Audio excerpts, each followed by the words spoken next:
Selamat datang. Kali ini kita akan membahas sesuatu yang super penting tentang masa depan profesi hukum. Anggap aja ini panduan bertahan hidup buat siapapun yang lagi merintis atau membangun karir di bidang hukum. Kenapa? Karena dunia hukum sedang berada di ambang perubahan paling radikal dalam 2 abad terakhir. Kutipan dari Clay Shirky ini, wah, pas banget buat memotret kondisi profesi hukum saat ini. Ini menjelaskan kenapa ya banyak firma hukum dan pengacara seolah-olah menolak perubahan.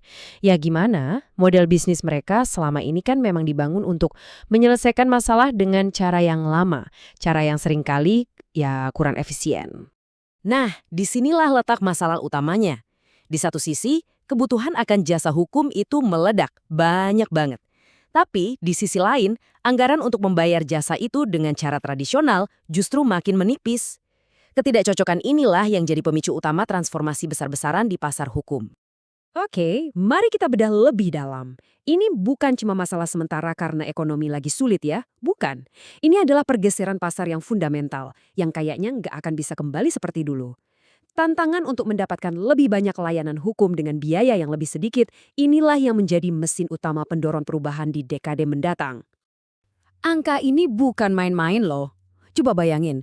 Banyak general counsel, ini kepala divisi hukum di perusahaan-perusahaan besar, mereka ditekan untuk memotong anggaran hukum mereka sampai 30 bahkan 50%.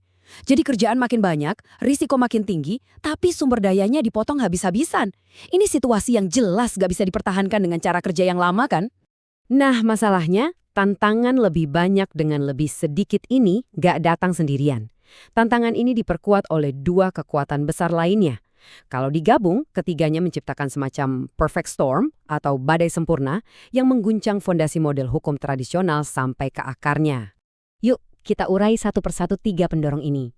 Pertama, tentu saja tekanan biaya yang tadi kita bahas. Kedua, ada yang namanya liberalisasi pasar hukum. Dan yang ketiga, gelombang teknologi informasi yang udah nggak bisa dibendung lagi. Kombinasi ketiganya memaksa profesi ini untuk berubah atau ya, berisiko ketinggalan zaman. Liberalisasi itu apa sih? Gampangnya gini, aturan tentang siapa yang boleh punya dan menjalankan bisnis, hukum jadi lebih longgar. Contohnya, di Inggris ada undang-undang yang mengizinkan non-pengacara untuk punya firma hukum. Ini langsung membuka pintu buat investor dari luar masuk, bawa modal, dan bawa cara pikir bisnis yang lebih modern. Tiba-tiba, merek-merek besar non-hukum pun bisa ikut menawarkan jasa hukum. Persaingannya jadi beda banget. Dan ini pendorong ketiga yang efeknya luar biasa, teknologi. Menurut Hukum Moore, kekuatan pemrosesan komputer itu naik 2 kali lipat setiap 2 tahun, tapi harganya malah turun setengahnya. Bahkan ada prediksi kalau di tahun 2050, satu komputer desktop biasa bakal lebih pinter dari gabungan otak seluruh manusia. Jadi rasanya nggak masuk akal kan kalau kita berpikir dunia hukum bisa kebal dari gempuran teknologi sebesar ini. Oke, jadi gimana profesi hukum respon semua tekanan ini? Banyak yang berpikir solusinya simpel, kasih diskon atau pakai skema biaya alternatif. Tapi ternyata cara itu sama sekali nggak menyelesaikan akar masalahnya. Nah, ini dia poin kuncinya.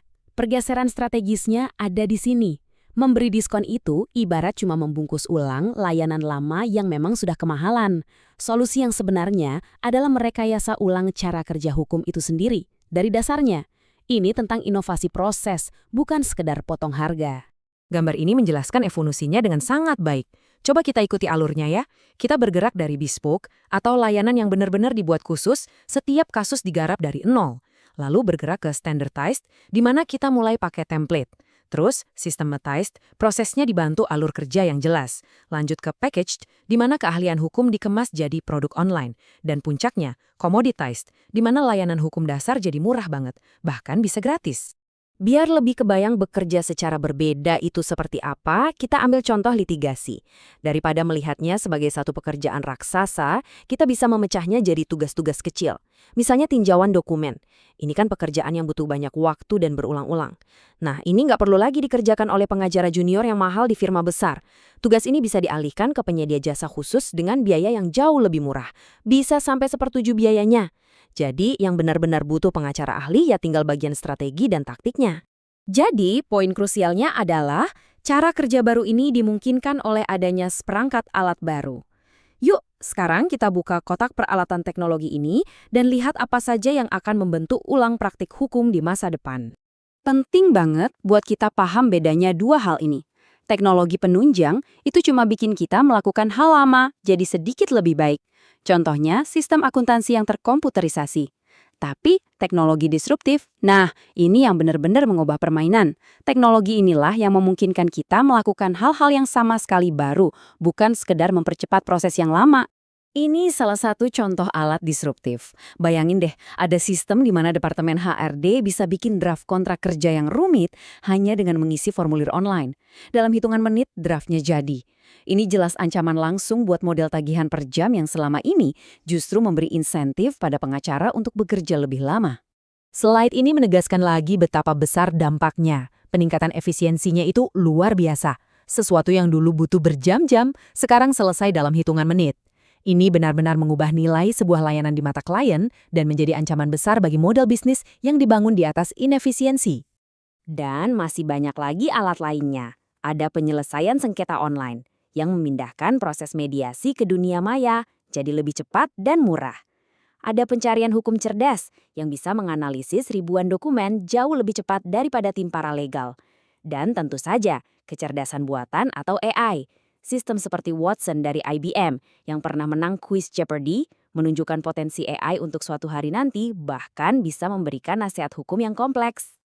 Oke, kita sudah membahas tantangan dan disrupsinya. Sekarang mari kita lihat sisi lain dari koin ini.